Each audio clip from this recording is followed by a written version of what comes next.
بسم اللہ الرحمن الرحیم۔ السلام علیکم خواتین و حضرات، آپ دیکھ رہے ہیں غماز ٹی وی اور میں ہوں آپ کا میزبان امین ہنجرا۔ آج کی اس ویڈیو کو شروع سے آخر تک ضرور دیکھیے گا تاکہ موضوع سے متعلق تمام معلومات بہتر انداز میں آپ تک پہنچ سکیں۔ خواتین و حضرات، اگر آپ کو یہ ویڈیو پسند آئے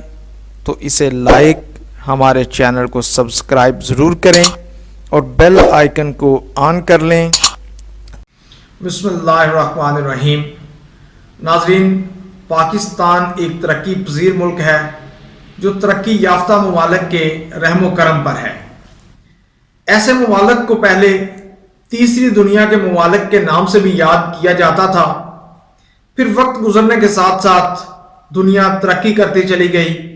اور تیسری دنیا کے نام سے منسوب ممالک کو ترقی پذیر کہا جانے لگا۔ اس میں وہ تمام ممالک شامل ہیں جہاں لوگوں کو بنیادی سہولیات میسر نہیں ہیں، لوگ غربت کی چکی میں پس رہے ہیں اور زندگی کی سانسیں پوری کرنے کی کوشش میں ہیں۔ ناظرین، یہ ممالک زیادہ تر IMF کی پالیسیوں پر چلتے ہیں، مانیٹرنگ فنڈ کے ادارے جو کہتے ہیں، بلکہ یوں کہہ لیں کہ جو حکم دیتے ہیں انہیں یہ حکم بجا لانا پڑتا ہے، انہیں ان چیزوں پر عمل کرنا پڑتا ہے۔ وہ شرائط کسی بھی شعبہ میں ہو سکتی ہیں اور یہ شرائط ہمارے اداروں کو جتنا بھی نقصان دیں، اس سے قطع نظر وہ پالیسیاں بھی وطن عزیز میں لاگو کر دی جاتی ہیں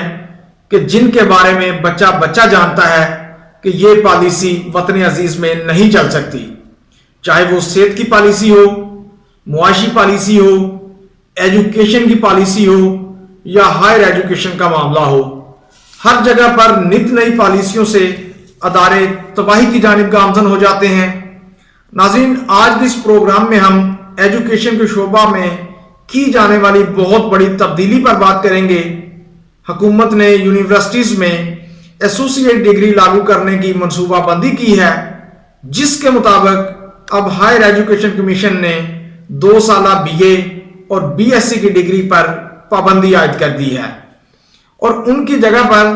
اب صرف اور صرف ایسوسیٹ ڈگری کے مضامین پڑھائے جائیں گے اور BA BSc کی جگہ ایسوسیٹ ڈگری 65 کریڈٹ آورز کے کورسز 4 سیمیسٹرز میں پڑھنا ہوں گے۔ ناظرین، اطلاعات کے مطابق ایک سیمیسٹر میں طلبہ کو 4 سے 6 کورسز آفر کیے جائیں گے۔ ایسوسیٹ ڈگری میں 22 میں سے 6 مضامین لازمی ہوں گے: health services and para medical technology, business and commerce, public service, data processing and programming, physical therapy, accountant, computer networking, web design, health information technology, industrial technology,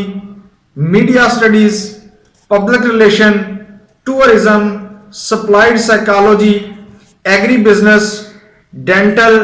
medical lab technology, mine technology, dental therapy, studio art, drama and theatre, music, sales and marketing اور security management کو پہلے phase میں ڈالا گیا ہے۔ اس حوالے سے HEC نے فیکلٹی کی بھی شرط عائد کر دی ہے۔ ناظرین، متعلقہ مضمون میں ایک ایسوسیٹ اور اسسٹنٹ پروفیسر جبکہ 4 لیکچرار کا ہونا لازمی قرار دیا گیا ہے۔ HEC کی جانب سے کالجز اور دیگر ڈگری فراہم کرنے والے اداروں کو ہدایت بھی کی گئی ہے کہ وہ 4 سالہ ایسوسیٹ ڈگری کو نافذ کریں۔ ناظرین، اب سوال یہ پیدا ہوتا ہے، آرٹس، کامرس اور سائنس مضامین کو ایسوسیٹ ڈگری میں کس طرح سمویا جائے گا؟ اس جیسے ہی دیگر کئی سوالات بھی جنم لیں گے جن کے جوابات یقیناً HEC کو ہی دینا ہوں گے۔ دوسری جانب دیکھا جائے تو پاکستان کے کالجز اور دیگر ڈگری فراہم کرنے والے اداروں میں اتنی سخت نہیں ہے کہ وہ ایسوسیٹ ڈگری کے تحت تدریس کر سکیں۔ پالیسی بناتے وقت ایجوکیشن ٹرائی اینگل یعنی طلبہ، اساتذہ اور والدین میں سے کسی سے بھی کوئی مشاورت نہیں کی گئی۔ ناظرین، بات یہیں پر ختم نہیں ہو رہی بلکہ آگے آگے دیکھیے ہوتا ہے کیا کہ مصداق اس ڈگری کے ساتھ ساتھ 2020 کے بعد 2 سالہ ماسٹر پروگرام یعنی M.Com اور MSc کا بھی خاتمہ کر دیا گیا ہے، جو کہ میری سوچ کے مطابق اسٹوڈنٹ کے ساتھ بہت بڑا ظلم ہے، کیونکہ ان پروگرام کے خاتمہ سے وہ طلبہ جو اپنی نوکریوں کے ساتھ ساتھ بحیثیت پرائیویٹ امیدوار اپنی تعلیمی قابلیت بڑھایا کرتے تھے، ان سے بھی اب پرائیویٹ تعلیم کے مواقع چھین لیے گئے ہیں۔ اس پالیسی سے ان خواتین کی بھی ایک بڑی تعداد متاثر ہوگی جو پاکستان کے مخصوص ثقافتی ماحول میں گھر بیٹھ کر پرائیویٹ امیدوار کے طور پر امتحانات کی تیاری کرتی تھی اور پھر سال کے آخر میں اپنے والدین، بھائی یا کسی اور قریبی رشتہ کے ساتھ دور دراز کے امتحانی مراکز میں جا کر امتحان دے دیا کرتی تھی، اور تعلیم کا یہ طریقہ اور عمل برسوں سے جاری تھا۔ ایسوسی ایٹ ڈگری کے نفاذ کے بعد لوئر مڈل کلاس کے طلبہ پر تعلیم کے دروازے تقریباً بند ہو جائیں گے، جس کے نتیجہ میں ان کا اکیڈمک کیریئر ختم ہو جائے گا، کیونکہ پاکستان کے دور دراز علاقے کالجز اور یونیورسٹیوں سے محروم ہیں، بلکہ چند بڑے شہروں میں جو کالجز اور یونیورسٹیاں قائم ہیں وہاں بھی سہولیات نہ ہونے کے برابر ہیں، مگر پاکستانی پالیسی سازوں کو اس بات کی کوئی پرواہ نہیں کہ وہ غریب عوام کا سوچیں۔ ناظرین، لگتا یوں ہے کہ جیسے ہمارے ایجوکیشن پالیسی میکرز کو گلوبل نالج اکانومی اور نالج ورک فورس جیسے نیو لبرل ایجنڈا پر عمل پیرا ہو کر world bank funded educational bureaucracy کے نظریات کو پرموٹ کرنا مقصود ہے،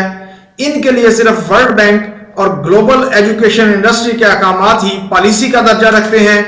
حکومت کی ان عجیب و غریب پالیسیوں سے گلوبل انویسٹرز کے مفادات تو ضرور تقویت ملے گی، لیکن ہماری مڈل کلاس تعلیم سے محروم ہو کر رہ جائے گی، جو کہ سراسر ظلم ہے۔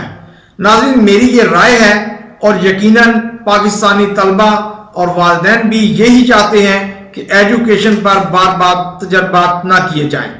بلکہ ضرورت اس امر کی ہے کہ ایسوسی ایٹ ڈگری کی پالیسی متعارف کروانے اور اسے لاگو کرنے کی بجائے پہلے سے جاری ایجوکیشن پالیسی کو ہی فعال رکھا جائے۔